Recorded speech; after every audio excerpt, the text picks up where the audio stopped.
Dario Vergari sbarca in America. James Labrie e Vanessa Spaulding commentano il romanzo Phoenix, ambientato negli USA. Vergari ha scritto questo romanzo nel 2017, descrivendo con sorprendente preveggenza i mali che riusciamo a scorgere avvicinarsi soltanto oggi. In primo luogo la teocrazia e l'uso della religione da parte di politici senza scrupoli per raggiungere e consolidare il proprio potere sulle turbe di gente ignorante. Lasciamo il dibattito in lingua originale per non modificare alcuna sfumatura dell'interessante discussione. Se non capite l'inglese, è arrivato il momento di impararlo. Buona visione e buon ascolto.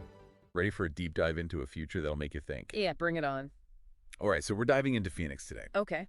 It's this novel by Dario Vergari, originally written in Italian. Interesting. It throws us into a world wrecked by one disaster after another, and right at the center of it all is Oberon Young. Sounds heavy. Oh, it is. And that's what we're here to unpack. Not just the plot, but the big ideas Vergari's tackling. Right. Like the power of faith, how technology can be both good and bad, and what it even means to be human when everything feels, well, inhuman. You know, what strikes me about Phoenix is how it reflects our own anxieties about the future. Yeah.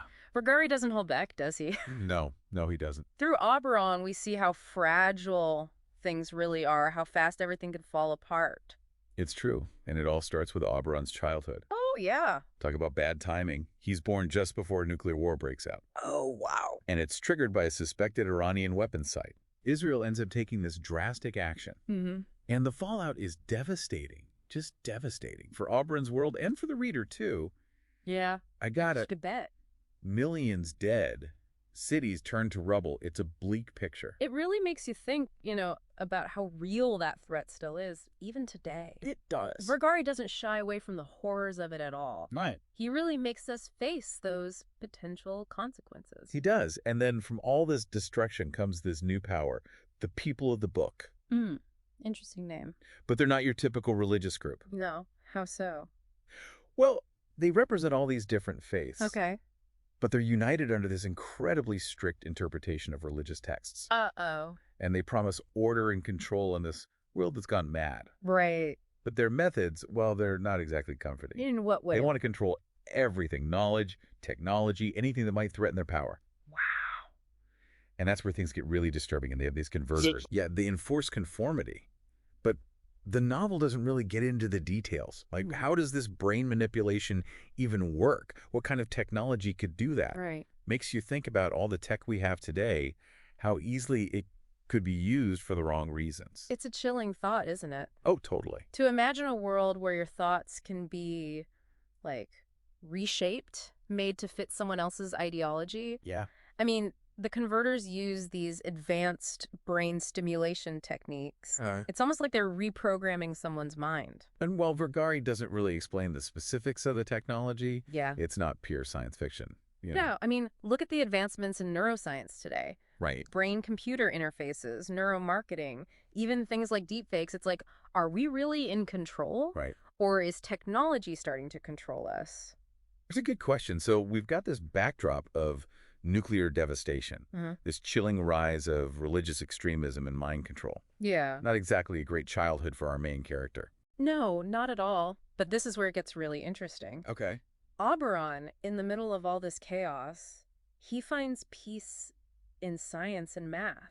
Really? Yeah, he's drawn to the logic, the certainty of it. Interesting. It's like this silent rebellion against all the dogma surrounding him. Yeah, did that.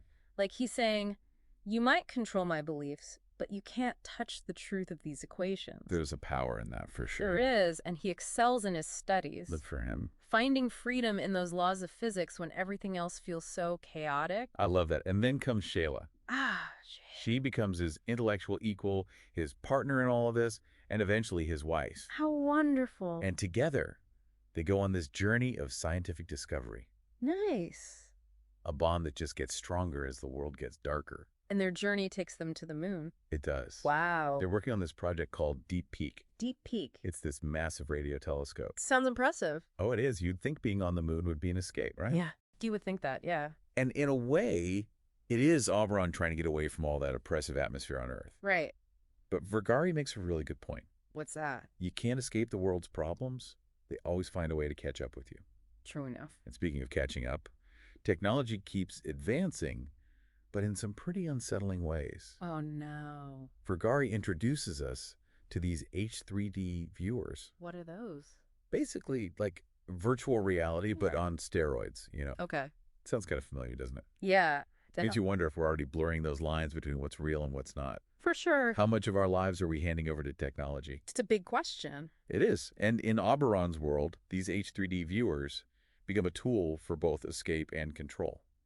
How so? Well, the converters use them to, like, enhance their brainwashing techniques. Oh, wow. They immerse people in these virtual worlds that just reinforce the people of the book's ideology. So it's not just about changing your thoughts. It's about building a whole new reality you can't get away from. Exactly, and that's terrifying. It is, and it forces us to think about what our technology could lead to. For sure. Are we thinking about the ethics?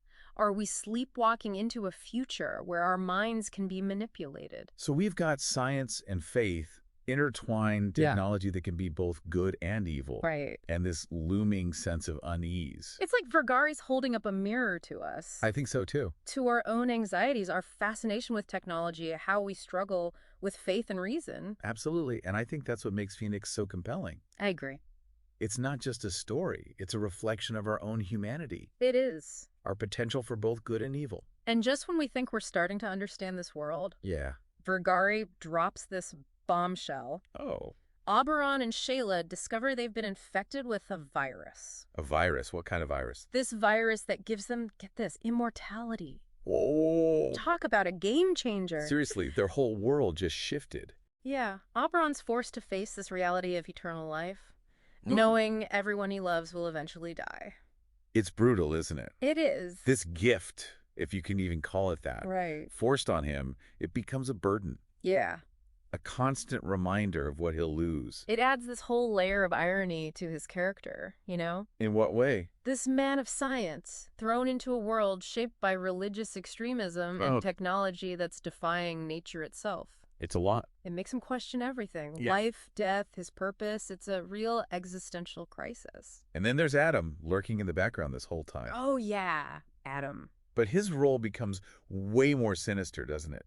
It does. Like, what's he really after? Well, Adam's motives are complicated. Okay. I mean, he really believes he's like a divine instrument Right. orchestrating this cleansing of the earth to bring about this new era of spiritual purity. Okay, but let's be honest. Yeah, He's also power hungry. right. He wants to control not just now, but the future. He does, and Oberon's immortality is a key part of his plan. It is. You can see why this would create such a dilemma for Oberon. Totally. You've got the scientific community trying to understand this immortality thing, Right. and then Adam's followers ready to reshape the world their way. It's a battle for Oberon's soul, you know? It really is. Played out on this global scale. And it makes you wonder, can good intentions actually lead to bad things? It's a question worth asking. And then there's Penny. Penny. Yeah, such a fascinating character, but also heartbreaking. Yeah. Tell me about her. She's this brilliant scientist who sees right through Adam, Good for her. and she becomes Oberon's confidant. I see. But she falls victim to the very system she helped create. Oh, no. False accusations, then those awful brainwashing techniques. It's tough to read about. It is. It shows how dehumanizing the people of the book's regime really is. You're right. Even those who help them are expendable, just pawns in their game. It's a good reminder for all of us, you know? What do you mean? To be careful, to question the stories we're told, because look at what's happening in our world. With all the misinformation and propaganda. Exactly. It's scary. It is, and seeing what happens to Penny is a turning point for Oberon. How so? He finally sees how cruel Adam really is. He does. The darkness that's consumed him, he can't ignore it anymore. What does he do? He fights back, but not in the way you'd expect. Really? Instead of violence, he uses his knowledge of the virus To do what? to expose Adam, to reveal the truth about the nanobots, the manipulation, everything. Wow, that's risky. It is. He's basically declaring war on the very system that gave him immortality. It shows his courage, but also his desperation. Yeah, it does. It makes you think, what would you do in his shoes? It's a tough choice. It is. Exposing the truth could save humanity, Right. but it could also lead to more chaos. And it's a choice we might all have to make someday. What do you mean? As technology advances, will we have the courage to stand up for what we believe in, even when everything's at stake? That's a great point, and Vergari doesn't give us easy answers. He doesn't. Oberon makes his choice, and in this final act of defiance, he escapes to the moon. The moon. Yeah, just as Adam puts his ultimate plan into motion. So Oberon's watching from the moon as Earth, his home, is destroyed. It's heartbreaking, but it also feels like a new beginning. How so? Well, he survived, and he's immortal. What happens next? That's where Vergari takes us beyond the typical post-apocalyptic story. What do you mean? It's not just about surviving physically. Yeah. It's about the emotional, the spiritual weight of living forever. I see. Imagine carrying the memories of everyone you've loved, knowing you'll never truly be with them again. That's heavy. That's Oberon's reality. And what about those nanobots? They were doing a lot more than just health checks, right? Right. Vergari reveals they were designed to do something way more radical. Like repairing cellular damage, basically stopping aging altogether. So Oberon and Shayla were made immortal without even knowing it. Exactly. It adds a whole new layer to the story. Definitely. We're not just dealing with a man who lost his world, but a man who's lost his place in time. It's like he's outside the natural order of things. Right. And that plays out in the choices he makes. I can imagine. He's still driven by his curiosity, but there's this existential angst now. He's searching for meaning in a world that's been emptied. It makes you wonder, what would he do? Yeah, would he try to rebuild or just accept his solitude? Vergari leaves that open, which I think is brilliant. It is. It makes us think about our own ideas of purpose and resilience. Exactly. What would we do if we were Oberon, staring out at that empty future? Would we cling to the past or try to create something new? It's a big question, and there's no easy answer. Maybe that's the point. Maybe it is. Phoenix isn't about finding solutions. Right. It's about grappling with what it means to exist. It's about facing the darkness and still searching for meaning, even when it seems hopeless. And that's what makes this deep dive so powerful. I agree. It's not just a book summary. It's an invitation to think deeply about our own lives, our choices, our place in it all. Vergari throws us into this chaotic, thought-provoking world and then leaves us there, on the moon, with Oberon. Staring into the unknown. It's unsettling, it's profound, it stays with you. It does. If you want a story that challenges you, makes you question everything, And leaves you with more questions than answers. then Phoenix is for you. It's a deep dive into what it means to be human, even when the world as we know it is gone. It may be, just maybe, Yeah. it'll give you a new perspective on your own life, your own choices, your own potential to rise from the ashes. Thanks for joining us on this deep dive into Phoenix. We hope you enjoyed the journey. It really is a game changer, you know? It is. Suddenly their whole world is different. It's true. Oberon's going to face this reality of eternal life, knowing that everyone he loves is going to, well, die. Yeah, it's almost cruel, isn't it? It is. Like this gift of immortality, if you can even call it that. It's forced on him, and it just becomes this burden, this constant reminder of everything he'll lose. It adds this whole other layer of irony to his character, you know? How so? I mean, here's this man of science, right? Wow. And he's thrown into this world that's being shaped by religious extremism Right. and technology that's basically defying nature. Yeah. It's a lot to handle. It really makes him question everything he thought he knew. About. Life, death, his own purpose. It's a full-on existential crisis. And then there's Adam, who's been kind of lurking in the background. Yeah, Adam. But his role gets a lot more sinister, you know? Yeah, it does. Like, what's his end game? What's he really trying to do? Well, Adam's motives are complicated. Like, he genuinely believes that he's some kind of divine instrument, that he's supposed to orchestrate this, like, cleansing of the earth to usher in this new era of spiritual purity, you know? Right, but let's be real for a second. The guy is power hungry too, Oh, right? absolutely. He wants to control everything, not just the present, but the future too. He does, and he sees Oberon's immortality as a key part of that. Makes sense. You can see why this would be such a tough situation for Oberon. Totally. You've got the scientific community trying to figure out this whole immortality thing. Right. And then you've got Adam and his followers who are ready to, like, reshape the world in their image. Just like a battle for Oberon's soul, you know, It really is. playing out on this massive global scale. Yeah, and it makes you wonder, can good intentions, can they actually lead to something really bad? It's a question worth thinking about. And then you have Penny. Annie. Yeah, she's this amazing character, brilliant scientist, but her story is just heartbreaking. What's her story? Well, she sees right through Adam. you know? Except for her. And she becomes this confidant for Oberon.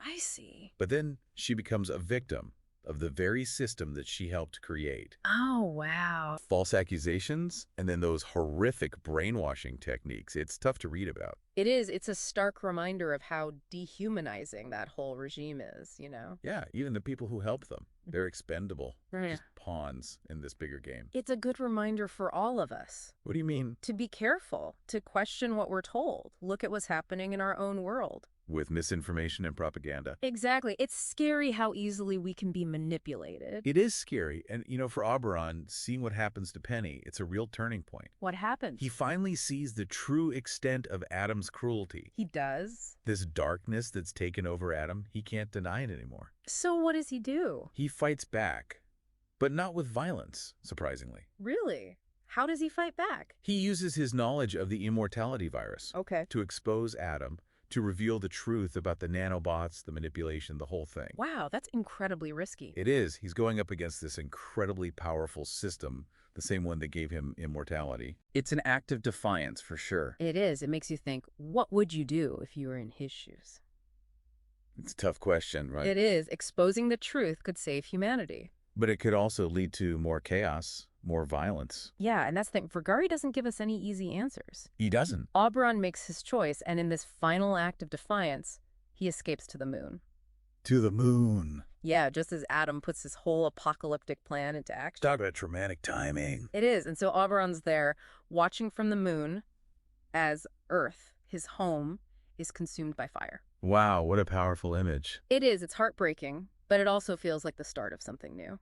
How so? Well, he survived, and he's immortal, so what happens next? So Oberon's up there on the moon, all alone, looking down at what's left of Earth. It's bleak, but he's immortal, right? What does that even mean for him at this point? Like, what's the point of living forever now? This is where Vergari really goes beyond your typical post-apocalyptic story, It's not just about physically surviving. It's about, the emotional and spiritual weight of immortality. I see. Try to imagine carrying all those memories of everyone you've ever loved, knowing you'll never see them again. That's got to be tough. That's Oberon's reality now. And those nanobots, they were doing a lot more than just keeping tabs on their health, weren't they? Oh, yeah, they were. What else were they doing? Vergari cleverly reveals that those nanobots were actually designed to do something much bigger, something way more radical. Okay, like what? Repairing cellular damage, essentially, stopping the aging process completely. So Oberon and Shayla, they were made immortal without even knowing it. Exactly. Throws a whole new wrench into things, right? It does. Now, we're not just talking about a guy who lost his world. We're talking about a guy who's lost his place in time. Wow. He's completely detached from the natural cycle of life and death. Yeah. Forced to confront what it means to exist outside of that. I can't even imagine what that would do to a person. It's like he's become this living relic, this, walking paradox. A man of science, touched by something almost supernatural. You got it, and that duality really plays out in his choices from this point on. In what way? He's still driven by that scientific curiosity. He's still trying to understand the universe. Oh, what? But now there's this added layer of, existential angst, He's searching for meaning in a world that's been completely emptied. Exactly. Makes you wonder, what will he do? Yeah, will he try to rebuild or just resign himself to being alone forever? You know what? Vergari leaves that question open, which I think is a really smart move. I can see why. It forces us, the readers, to think about our own ideas of purpose, of resilience. Yep. If we were in Oberon's shoes, staring out at this blank slate of a future, what would we do? Would we hold on to the past or try to make something new? Big questions, no easy answers. Maybe that's the whole point. Could be. Phoenix, it's not about finding solutions, is it? Nope. It's about wrestling with what it means to exist. Facing the darkness, but still searching for meaning, even when all hope seems lost. And that's what makes this deep dive so impactful, so thought-provoking. Absolutely. It's not just us summarizing a book. It's an invitation to really think about our own lives, our choices, our place in the grand scheme of things. Vergari throws us into this chaotic, thought-provoking world and then leaves us there, on the moon, with Oberon, looking out at the vast unknown. It's unsettling, it's profound, it really sticks with you. It does. If you're looking for a story that'll make you question everything, challenge your assumptions, and leave you with more questions than answers. Phoenix is definitely worth checking out. It's a deep dive into the human condition, exploring what it means to be alive, even when everything we know is gone. And maybe, just maybe, it'll give you a new perspective on your own life, your own choices, your own potential to rise from the ashes. Well, that about wraps up our deep dives into Phoenix. Thanks for joining us. We hope you enjoyed exploring this world with us.